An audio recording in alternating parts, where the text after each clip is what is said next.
Hello, നമസ്കാരം. എല്ലാവർക്കും dark മോണിൻ്റെ പുതിയൊരു അധ്യായത്തിലേക്ക് സ്വാഗതം. കുറച്ച് ദിവസത്തെ ഗ്യാപ്പിന് ശേഷം നമ്മൾ ഈ പ്രോജക്റ്റ് പിന്നെ ആരംഭിക്കുകയാണ്. ഈ വിഷയത്തെ നിങ്ങൾക്ക് ഒരു ഹാലുസിനേഷനോ അല്ലെങ്കിൽ നമ്മൾ ഏതെങ്കിലും ഒരു ബ്ലാങ്ക് മെമ്മറി പോക്കറ്റിൽ ലോക്കായി പോയതെന്നോ നിങ്ങൾക്ക് എന്ത് വേണോ വിളിക്കാം. കാരണം നമ്മൾ കാണുന്നതിനും നമ്മൾ കേൾക്കുന്നതിനും പരിമിതികളുണ്ട്.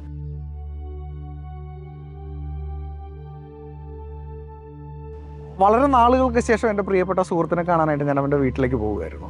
ഞങ്ങൾ ഒരു യൂബർ എടുത്താണ് അവൻ്റെ വീട്ടിലേക്ക് പോയത്. ഞങ്ങളുടെ യാത്ര മധ്യേ വളരെ രസകരമായൊരു സംഭവം എന്ന് പറഞ്ഞു കഴിഞ്ഞാൽ മഴക്കാലമായിരുന്നു, നല്ല മഴ പെയ്യുന്നുണ്ടായിരുന്നു. അപ്പോൾ ഞാൻ ഇടയ്ക്കിടയ്ക്ക് അവനെ വിളിച്ച് എനിക്ക് വരാൻ താല്പര്യമില്ല എന്ന് ഞാൻ പ്രകടിപ്പിക്കുന്നുണ്ടെങ്കിലും അവൻ്റെ സിസ്റ്ററുടെ കൊച്ചിനെ കാണേണ്ട ഒരാവശ്യമുള്ളത് കൊണ്ടുകൂടി ഞാൻ അങ്ങോട്ട് ചെല്ലാൻ നിർബന്ധിതരായി. അവരെന്നെ നിർബന്ധിച്ചുകൊണ്ടിരുന്നു. ഞാനങ്ങനെ അവരുടെ വീട്ടിലേക്ക് ചെന്ന് അവരുടെ വീട്ടിലേക്ക് അല്പദൂരം റബ്ബർ തോട്ടത്തിലൂടെ നടക്കാനുണ്ട്. അതൊരു കൊള്ളാണ്. ആ കൊള്ളിൽ കൂടെ മഴ പെയ്തതിൻ്റെ ശക്തമായ വെള്ളം വരുന്നത് കൊണ്ട് ഞാനൊരു കാര്യം ചെയ്തു. റോഡ് സൈഡിൽ വണ്ടി നിർത്തിയപ്പോൾ ഞാൻ ഡ്രൈവറുടെ അടുത്ത് പറഞ്ഞു, ഒരു കാര്യം ചെയ്യും, താങ്കൾ പോയിക്കോ എന്ന് പറഞ്ഞു. അപ്പോൾ അദ്ദേഹം പറഞ്ഞു, സാർ കുഴപ്പമില്ല, എൻ്റെ ഫ്രണ്ട്സിൻ്റെ വീടുകളൊക്കെ ഇവിടെ അടുത്താണ്, ഞാൻ അവിടേക്ക് ഒന്ന് പോയി കറങ്ങിയിട്ടൊക്കെ വരാം, അപ്പോഴും സാർ ഇവിടെ നിന്ന് ഇറങ്ങുമ്പോൾ എന്നെ ഒന്ന് വിളിച്ചാൽ മതിയെന്ന്. അങ്ങനെ പിന്നെ ഞാൻ യൂബറിൻ്റെ ഓപ്ഷൻ മാറ്റി അദ്ദേഹത്തെ അവിടെ നിർത്തി. അപ്പോൾ അദ്ദേഹത്തിൻ്റെ സുഹൃത്തുക്കളെ കാണാനായിട്ട് കുറച്ച് മുന്നോട്ട് പുള്ളി സഞ്ചരിച്ചു. ഒരു കാരണവശാലും ഈ കൊള്ളി കൂടെ മുകളിലേക്ക് പോകാൻ കഴിയാത്ത വിധം ശക്തമായ വെള്ളം വന്നുകൊണ്ടിരുന്നു. അപ്പോൾ ഞങ്ങൾ ഏകദേശം ഇതുപോലൊരു മഴക്കാലത്തായിരുന്നു അവരുടെ വീട് മാറി താമസിച്ചത്. അപ്പോൾ ആ വീട്ടിലേക്ക് ഞങ്ങൾ സാധനങ്ങൾ കൊണ്ടുപോയത് ഒരു വ്യക്തിയുടെ പറമ്പിൽ കൂടെയായിരുന്നു, ഒരു ആളുടെ വീട്ടുമുറ്റത്തൂടെ. ഞാൻ ആ മഴയത്തിറങ്ങി ആ വീടിൻ്റെ മുറ്റത്തൂടി കയറിപ്പോകാൻ തന്നെ തീരുമാനിച്ചു. എന്ന് പറഞ്ഞാൽ ഞങ്ങൾ സുഹൃത്ത് ട്രാൻസ്ഫറായി വന്നപ്പോൾ സാധനങ്ങൾ കൊണ്ടുപോയി ആ വീടിൻ്റെ മുറ്റത്തോട് ഞാൻ അവിടെ ചെന്നപ്പോൾ ആ വീടിൻ്റെ ഫ്രണ്ടിൽ രണ്ട് കുട്ടികൾ കളിച്ചുകൊണ്ട് നിൽപ്പുണ്ട്, സ്കൂൾ യൂണിഫോമിൽ. ഒരു ആൺകുഞ്ഞും പെൺകുഞ്ഞും കളിച്ചുകൊണ്ടിരിപ്പുണ്ട്. പിന്നെ അതൊരു കർഷക കുടുംബമാണ്. ഈ വാഴയുടെ കന്നും, ഇങ്ങനെ വാഴ കൃഷി ചെയ്യുന്ന ആൾക്കാരായതുകൊണ്ട് വാഴയുടെ കന്നും ഈ വാഴയ്ക്കൊക്കെ അടിക്കുന്ന കെമിക്കൽസിൻ്റെ മണമൊക്കെ എപ്പോഴും ഇങ്ങനെ ആ മുറ്റത്തുണ്ടായിരുന്നു. ഞാൻ അവിടെ ചെന്നു, മഴ പെയ്തു. അപ്പോഴത്തേക്ക് ആ വീട്ടിലെ ചേച്ചി വന്നിട്ട് പറഞ്ഞു, കയറി നിൽക്കാൻ പറഞ്ഞു. ഞാൻ പറഞ്ഞു, വേണ്ട, കുഴപ്പമില്ല എന്ന് പറഞ്ഞു. ഞാൻ അപ്പോഴും ശ്രദ്ധിക്കുന്നുണ്ട്, ഒരു വല്ലാത്ത നമ്മൾ ഈ വാഴയ്ക്കൊക്കെ ഉപയോഗിക്കുന്ന രാസവസ്തുവിൻ്റെ വല്ലാത്ത മണം ആ വീടിന് ചുറ്റും ഉണ്ടായിരുന്നു. ഇടയ്ക്കിടയ്ക്ക് ഈ കുഞ്ഞുങ്ങൾ എന്നെ ഒന്ന് രൂക്ഷമായി നോക്കും, ഞാൻ ചിരിച്ചു കാണിക്കും. പ്രത്യേകിച്ച് പ്രതികരണമൊന്നുമില്ലായിരുന്നു. മഴ അല്പം കുറഞ്ഞ ഉടനെ ഞാൻ ആ പറമ്പിൽ കൂടെ തന്നെ എൻ്റെ സുഹൃത്തിൻ്റെ വീട്ടിലേക്ക് കയറിപ്പോയി. അവിടുത്തെ ഈ മതിലുകളില്ലായിരുന്നു എന്ന് ഞാൻ ആദ്യമേ പറഞ്ഞിരുന്നു. ഈ ചില സ്ഥലങ്ങളിൽ നിങ്ങൾ ശ്രദ്ധിച്ചിട്ടുണ്ടോ, ഈ വേലിക്കൽ ഈ പ്ലാസ്റ്റിക് ഒക്കെ വെച്ച് കെട്ടിയ വേലി, അങ്ങനത്തെ ഒരു വേലി പോലെ ഒരു സംഭവമാണ്. പക്ഷേ ഇവൻ്റെ വീട്ടിലേക്ക് കയറി പോകുന്നിടത്ത് നമ്മുടെ ഈ ഗ്രീൻ ഹൗസ് പോലത്തെ നമ്മൾ ഈ കൃഷി സ്ഥലങ്ങളിലൊക്കെ റൂഫിലൊക്കെ ഇടുന്ന സാധനമല്ലേ, അങ്ങനത്തെ ഇച്ചിരി ഉയരത്തിൽ ആ വീടിൻ്റെ 4 കോണും കണക്കാക്കി ആ വീടിൻ്റെ ഒരു എല്ലാകൃതിയിൽ വലിച്ച് കെട്ടിയേക്കുന്നത് ഞാൻ കണ്ടു. ഗ്രാമപ്രദേശമല്ലേ, അപ്പോൾ ഈ ചെറിയ പിണക്കങ്ങളൊക്കെ വന്നു കഴിഞ്ഞാൽ ആദ്യം പോയിട്ട് നമ്മൾ വഴിയടക്കുകയാണല്ലോ ചെയ്യണത്. അതുപോലെ കുഞ്ഞു കുഞ്ഞു തർക്കങ്ങൾ, ഇതിന് വലിയ ആയുസൊന്നുമില്ല, 2 ദിവസം കഴിയുമ്പോൾ ഇവർ കൂട്ടും കൂടി നടക്കും. അങ്ങനെ എന്തോ കെട്ടി വെച്ചേക്കുന്നതെന്നാണ് ഞാൻ വിചാരിച്ചത്. നനഞ്ഞു കുളിച്ചുകൊണ്ട് ഞാൻ വീട്ടിലേക്ക് കയറി ചെന്നുടനെ തന്നെ അവൻ്റെ അമ്മ എനിക്ക് അവൻ്റെ ഡ്രസ്സെല്ലാം എടുത്തു തന്നു. ഞാൻ അതെല്ലാം എടുത്ത് വന്നപ്പോഴത്തേക്ക് നല്ല ചൂട് ദോശയും ചമ്മന്തിയും സാമ്പാറൊക്കെ ആയിട്ട് അവൻ്റെ സിസ്റ്റർ വന്നു. അപ്പം ഞാൻ അതെല്ലാം കഴിച്ചുകൊണ്ടിരിക്കുന്നതിനോട് പറഞ്ഞേടാ, ഞങ്ങൾക്ക് ഇവിടെ കുറച്ച് സ്ഥലം വാങ്ങിയാൽ കൊള്ളാമെന്ന് പറഞ്ഞു.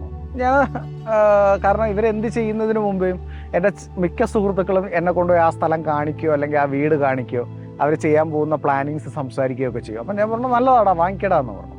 അപ്പോഴെൻ്റെ അടുത്ത് പറഞ്ഞു, നമ്മുടെ ആ താഴത്തെ ആ പറമ്പില്ലേ, അതാണ് ഞങ്ങൾ വാങ്ങാൻ പോകുന്നതെന്ന് പറഞ്ഞു. അപ്പോൾ ഞാൻ പറഞ്ഞു, അവരിപ്പോഴേ വാഴ കൃഷിക്ക് വേണ്ട സാധനങ്ങളൊക്കെ അവിടെ ഇറക്കി വെച്ചിട്ടുണ്ടല്ലോ, ഞാൻ വരുമ്പോൾ ആ വീട്ടുകാരെ കണ്ടിട്ട് അവർ സംസാരിച്ചൊന്നുമില്ല, എന്നെ മനസ്സിലായിട്ടില്ലായിരിക്കും, പക്ഷെ അവരെ നോക്കി ഞാൻ ചിരിച്ചിട്ടൊക്കെയാണ് ഞാൻ കയറി വന്നതെന്ന് പറഞ്ഞു. അപ്പോഴത്തന്നെ അവൻ്റെ പെങ്ങളും എല്ലാവരും എന്നെ വളരെ സൂക്ഷ്മമായി ഒന്ന് നോക്കിയിട്ട് പറഞ്ഞു, നീ ഏതിലെയാ കയറി വന്നതെന്ന് ചോദിച്ചു. ഞാൻ പറഞ്ഞു, വന്നപ്പോൾ കൊള്ളു നിറയെ വെള്ളം, മഴ പെയ്തതിൻ്റെ വെള്ളം വരുന്നു, അതുകൊണ്ട് ഞാനാണെങ്കിൽ നിങ്ങളുടെ ആ താഴത്തെ ആ പറമ്പിൽ കൂടെയാണ് ഞാൻ കയറി വന്നതെന്ന് പറഞ്ഞു. അപ്പോഴെൻ്റെ അടുത്ത് ചോദിച്ചു, ഏത്, ആ കാണുന്ന വീടോ? ഞാൻ പറഞ്ഞു, ആ വീടിൻ്റെ മുമ്പിൽ കൂടെയാണ് ഞാൻ കയറി വന്നതെന്ന് പറഞ്ഞു. അപ്പോൾ ഞാൻ അവരുടെ അടുത്ത് പറയുകയും ചെയ്തു, ഞാൻ കയറി വന്നപ്പോൾ അവിടെ പിള്ളേർ കളിക്കുന്നുണ്ടായിരുന്നു, ആ ചേട്ടൻ അവിടെ ഇരിപ്പുണ്ടായിരുന്നു, ആ ചേച്ചി വന്ന് ഇടയ്ക്കിടയ്ക്ക് നോക്കും, ചിരിക്കും എന്ന് പറഞ്ഞു. അപ്പോഴാണ് ഇവരെല്ലാവരും ഒരു ഞെട്ടലോടുകൂടി എന്നോട് പറഞ്ഞത്, നമ്മളിവിടെ താമസമായി ഒരു 3-4 മാസം കഴിഞ്ഞപ്പോൾ ആ വീട്ടുകാർ കടം കാരണം ആത്മഹത്യ ചെയ്തു. എനിക്കതൊരു ഞെട്ടലോട് കൂടിയായിരുന്നു അത് കേൾക്കാനിടയായത്. എൻ്റെ അടുത്ത് ഇങ്ങനൊരു ഇൻസിഡൻറ്റ് പറഞ്ഞതായിട്ടും എൻ്റെ മനസ്സിൽ എവിടെയും ഓർമ്മയില്ലായിരുന്നു. അതുവഴി സഞ്ചരിക്കുന്ന പലരും മിക്കപ്പോഴും ആ കുഞ്ഞുങ്ങൾ ആ മുറ്റത്ത് നിന്ന് കളിക്കുന്നതും അവരുടെ വീടുകളിൽ ആളനക്കമുള്ളതായിട്ടും കണ്ടിട്ടുണ്ട്. ഇത് ആ ചുറ്റുവട്ടത്തുള്ള വീട്ടുകാർ ഇത്തരം അനുഭവങ്ങൾ അവർക്ക് കൂടിയപ്പോൾ അവർ പലവിധമായ നമ്മൾ ഇത്തരം പ്രശ്നങ്ങൾ വരുമ്പോൾ നമ്മൾ പോയിട്ട് ആരും സയൻറ്റിസ്റ്റിനെയോ സൈക്കോളജിസ്റ്റുകളെയോ സൈക്കാട്രിസ്റ്റുകളെയോ ഒന്നുമല്ലല്ലോ നമ്മൾ കാണുന്നത്. നമ്മൾ നേരെ പോകുന്നു, പ്രാർത്ഥിക്കുന്നു, അവർ പറയുന്ന കുറേ സാധനങ്ങൾ അതിർത്തികളിലൊക്കെ കൊണ്ടുവന്ന് കുഴിച്ചിടുന്നു, കുറേ കാര്യങ്ങൾ ചെയ്യുന്നു. ഇതൊക്കെയാണല്ലോ നമ്മൾ ചെയ്യുന്നത്. അത്തരം പ്രവൃത്തികൾ ഇവരും ചെയ്തിരുന്നു, ഈ ചുറ്റുവട്ടത്തുള്ളവർ. എന്നിട്ടും ഈ പ്രശ്നത്തിനൊരു മാറ്റമില്ല. മിക്കപ്പോഴും യാദൃശ്ചികമായി വന്നിറങ്ങുന്ന ഓട്ടോക്കാരൻ, ഡ്രൈവർമാരെല്ലാം ഈ വളവിൽ ഈ വീട്ടിൽ ലൈറ്റ് കത്തിക്കിടക്കുന്ന കാണാറുണ്ട്. പക്ഷേ അവിടുത്തെ ഇലക്ട്രിസിറ്റി ഡിസ്കണക്ട് ചെയ്തിട്ട് തന്നെ മാസങ്ങളായി. ആ വീട്ടുകാരിലൊരു ഭയത്തോടു കൂടി വന്ന് എൻ്റെ ചുറ്റും വരുന്നു. എന്നിട്ട് എൻ്റെ അടുത്ത് പറഞ്ഞടാ, ആ സ്ഥലം ഞങ്ങൾ വാങ്ങണം എന്നൊരാഗ്രഹമുണ്ട്, അത് വിൽപ്പനയ്ക്ക് വെച്ചേക്കുക, ഞങ്ങൾ എന്താ ചെയ്യേണ്ടതെന്ന് ചോദിച്ചു. ഞാൻ പറഞ്ഞു വാങ്ങിച്ചോ, പക്ഷേ ആ വീട് പൂർണ്ണമായി ഡെമോളിഷ് ചെയ്ത് കളയണം. ചില സ്ഥലങ്ങൾക്ക് അങ്ങനെ ഒരു പ്രത്യേകതയുണ്ട് കേട്ടോ. നമ്മൾ ഈ മെമ്മറി സ്റ്റോർ ചെയ്യുന്നില്ലേ, അതുപോലെ ചില ഓർമ്മകളും സിറ്റുവേഷൻസും സ്റ്റോർ ചെയ്ത് വെക്കാൻ പറ്റും. നമ്മൾ യാദൃശ്ചികമായി അവിടെ ചെല്ലുമ്പോൾ നമ്മുടെ തലച്ചോറ് മറന്നിരിക്കുന്ന ഓർമ്മകളെ അവിടെ വെച്ച് റീജനറേറ്റ് ചെയ്യും. നമുക്ക് മനസ്സിലാവില്ല, നമ്മൾ ഈ സംഭവം കണ്ടിരുന്നു കേട്ടിരുന്നു എന്നൊന്നും നമുക്ക് മനസ്സിലാവില്ല. കാരണം തലച്ചോറ് കോർഡിനേറ്റ് ചെയ്യാൻ എടുക്കുന്ന ഒരു ചെറിയ ഇഷ്യൂ ആണത്. നല്ല രാത്രി ആയപ്പോഴും ഞാൻ അവനോട് പറഞ്ഞു, എടാ ഞാൻ ഇനി വീട്ടിലേക്ക് പോകാനുള്ള തയ്യാറെടുപ്പാണ്, ഞാൻ പിന്നൊരു ദിവസം വരാമെന്ന് പറഞ്ഞു. അപ്പോൾ അമ്മ പറഞ്ഞു, എടാ വേണ്ട മോനെ, രാത്രിയല്ല ഇന്ന് പോകണ്ടെന്ന് പറഞ്ഞു. ഞാൻ പറഞ്ഞില്ല, വണ്ടിക്കാരൻ വെയിറ്റിംഗ് ആണ്, പുള്ളിയുടെ സുഹൃത്തുക്കളുടെ അടുത്തുണ്ട്. ഞാൻ അവരെ വിളിച്ചപ്പോൾ അവൻ സാർ ഞാനൊരു 10 മിനിറ്റ് കൊണ്ട് എത്താമെന്ന് പറഞ്ഞു. ഞാനും ഈ ചങ്ങാതിയും കൂടെ പുറത്തേക്ക് ഇറങ്ങിയ സമയത്ത് ഞാൻ പറഞ്ഞു, എടാ നമുക്ക് ആ വീടിൻ്റെ മുമ്പിൽ കൂടെ ഒന്ന് പോയാലോ എന്ന് ചോദിച്ചു. അപ്പോൾ അവൻ എന്നോട് പറഞ്ഞു, എടാ വേണ്ട, ഞങ്ങളാരും വരില്ല, ഞങ്ങളൊക്കെ 6 മണി കഴിഞ്ഞാൽ അതിലേ വരാറേ ഇല്ല എന്ന് പറഞ്ഞു. പിന്നെ ഞങ്ങൾ ഈ കൊള്ളി കൂടെ തന്നെ താഴേക്ക് ഇറക്കി ചെന്നപ്പോൾ ഞാൻ അവൻ്റെ അടുത്ത് പറഞ്ഞു, എടാ ഒരു മിനിറ്റ്, അവരുടെ വീടിൻ്റെ മുമ്പിലായിട്ടൊരു ഇലഞ്ഞി മരം നിപ്പുണ്ട്, ചുറ്റും ഒരു തറ പോലെ കെട്ടിയിരുന്നു. ഞാൻ അവിടെ നിന്ന് ആ തറ പോലെ കെട്ടിയതിൽ നിന്ന് ഒരു കല്ല് ഇളക്കിയെടുത്തിട്ട് നേരെ ഇവൻ്റെ കൂടെ നടന്നു. അവൻ ചോദിച്ചു, എന്തിനാ കല്ല് കൊണ്ടുപോകുന്നതെന്ന് ചോദിച്ചു. ഞാൻ പറഞ്ഞു, നീ മിണ്ടാതിരി, നമുക്ക് നോക്കാം എന്ന് പറഞ്ഞു.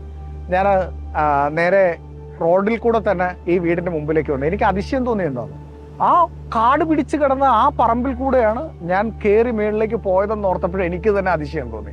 നേരെ അവരുടെ ആ മുറ്റത്ത് ചെന്നപ്പോൾ ആ റോഡിലേക്ക് ഇറങ്ങി വരുന്ന അവരുടെ വീടിന് നേരെയുള്ള വഴിയുടെ നടുക്കായിട്ട് ഈ കല്ല് ഞാൻ വെച്ചു. അതിച്ചിരി വേറൊരു കല്ലുപയോഗിച്ച് ഇച്ചിരി ഇടിച്ച് താഴ്ത്തി വെച്ചിട്ട് ഞാൻ പറഞ്ഞു, ഒരു കാരണവശാലും ഇനി നിങ്ങൾ ഈ സ്ഥലം എടുത്ത് കൺസ്ട്രക്ഷൻ നടത്തുകയാണെങ്കിൽ പോലും ഈ കല്ലിരിക്കുന്ന പോയിന്റ് ശ്രദ്ധിക്കണം. ഈ കല്ല് മൂവ് ചെയ്യാതെ നിങ്ങൾ ബാക്കി കാര്യങ്ങൾ ചെയ്തോളാം പറഞ്ഞു. ഇന്ന് ആ റോഡ് സൈഡിലായതുകൊണ്ടൊരു മനോഹരമായ ചെറിയൊരു കുഞ്ഞു ഷോപ്പിംഗ് കോംപ്ലക്സും കാര്യങ്ങളൊക്കെ അവിടെയുണ്ട്. ഒരുപക്ഷെ നിങ്ങളുടെയും ജീവിതത്തിൽ ഇത്തരം പറയാൻ വിഷമിക്കുന്ന ചില കാര്യങ്ങൾ നിങ്ങളുടെയും ജീവിതത്തിലുണ്ടാകും. അത്തരം വിഷയങ്ങൾ ഞങ്ങളെ എഴുതി അറിയിക്കുക, അല്ലെങ്കിൽ ഞങ്ങളുടെ വാട്സപ്പിൽ ഞങ്ങളുമായിട്ട് കോണ്ടാക്ട് ചെയ്യുക. പലരും എന്നോട് ചോദിക്കാറുണ്ട്, ഈ പാരനോർമൽ സയൻസിനെ പറ്റി വായിക്കാൻ പറ്റിയ പുസ്തകങ്ങൾ ഏതൊക്കെയാണ്. അതിൽ നമുക്ക് പെട്ടെന്ന് മനസ്സിലാകാൻ പറ്റിയ ഒരു പുസ്തകമാണ് മനസ്സിൻ്റെ നിഗൂഢ താഴ്വരകൾ. പരമേശ്വരൻ പേങ്ങാടെന്ന് പറഞ്ഞൊരു വ്യക്തി എഴുതിയതാണ്. ഒത്തിരി സൈക്കോളജിസ്റ്റുകളും അങ്ങനെയുള്ളവരൊക്കെ റിസർച്ചിനും കാര്യങ്ങൾക്കൊക്കെ വേണ്ടി ഈ പുസ്തകം ഉപയോഗിക്കുന്നതായി ഞാൻ അറിഞ്ഞിട്ടാണ് ഞാൻ ഈ ബുക്ക് വാങ്ങി വായിച്ചത്. നമുക്ക് എല്ലാവർക്കും മനസ്സിലാകുന്ന രീതിയിലാണ് ഈ പുസ്തകത്തിൻ്റെ അന്തസത്ത. നിങ്ങൾക്ക് ആർക്കെങ്കിലും ഈ ബുക്ക് ആവശ്യമുണ്ടെങ്കിൽ അദ്ദേഹത്തിൻ്റെ നമ്പറിൽ കോൺടാക്ട് ചെയ്താൽ നിങ്ങൾക്ക് ഈ ബുക്ക് കിട്ടും. വാങ്ങി വായിച്ചു കഴിഞ്ഞാൽ നമ്മുടെ ചിന്തകളെ കൺഫ്യൂസ് ചെയ്യുന്ന, നമ്മുടെ ഓർമ്മകളിൽ കിടക്കുന്ന ചില പ്രേതാനുഭവങ്ങൾക്ക് ഉത്തരം ലഭിക്കും.